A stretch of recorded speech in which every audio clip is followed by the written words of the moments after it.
तो नारद जी कहते कि मुझे वृंदावन की याद आई, और जब मैंने वृंदावन के बारे में सोचा तो मेरा रोम रोम, मेरा अंग अंग खिल बैठा, क्योंकि मुझे वृंदावन की याद आई। नारद जी कहते हैं मुझे वृंदावन की जो याद आई, तो सर्वप्रथम मुझे वहां की जमुना महारानी याद आई।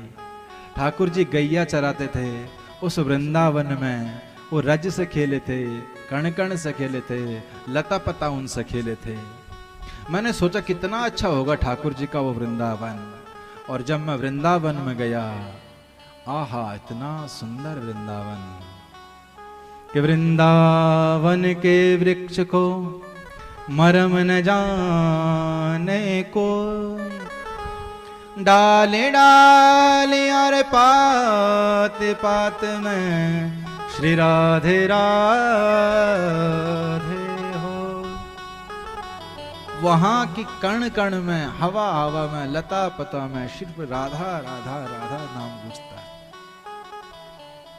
नारद जी कहते जब मैं वृंदावन आया तो मुझे उस हवा में भी राधे राधे के नाम सुनाई दे रहे थे। मुझे ऐसा लगता हो श्री किशोर जी के, श्री राधा रानी के चरणों से वो धूल उड़ करके सीधा मेरे गालू से स्पर्श हो रही है, मेरे रोम रोम में स्पर्श हो रही है।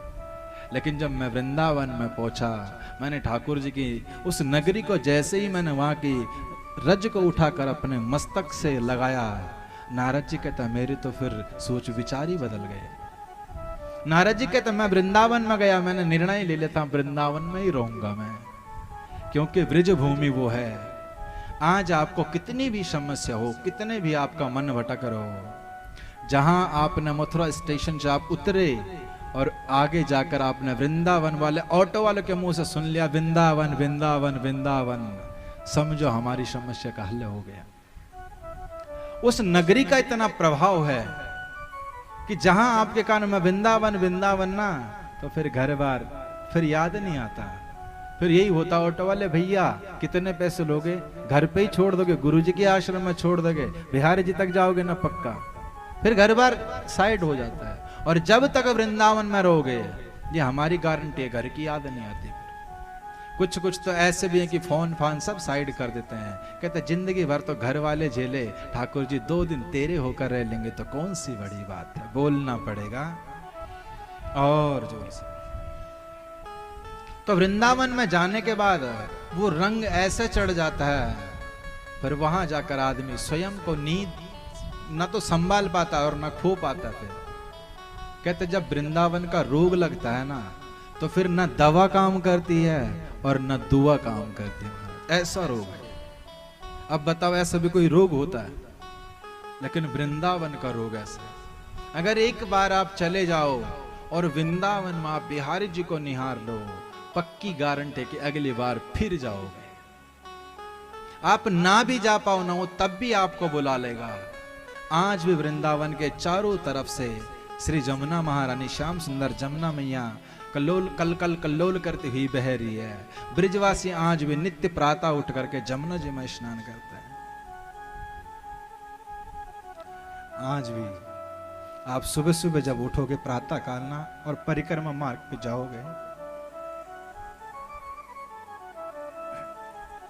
तो जब आप सुबह सुबह उठकर परिक्रमा मार्ग पे जाओगे, ओ संतों की टोली, वो गयू का झुंड, ओ मोरू का नाचना, मोरू का रोना, ऐसा लगता है साक्षात ठाकुर जी अभी भी वृंदावन में विराजमान है। प्रातः का दृश्य इतना सुंदर होता है, वो जमुना जी की जब ठंडी ठंडी हवा कानों पर पड़ती है, वो संतों की राधे राधे राधे राधे सुनने को मिलता है। वो रमाती हुई गैया आती हैं, क्या अद्भुत है वो। कहीं पर चाय की व्यवस्था, कहीं लंगर की व्यवस्था। हमारे वृंदावन की एक नियम है, वहां बंदर तक भूखे नहीं रहते। इंसान की बात तो आप छोड़ो, आज लोग कहते हैं महाराज क्या है वृंदावन में।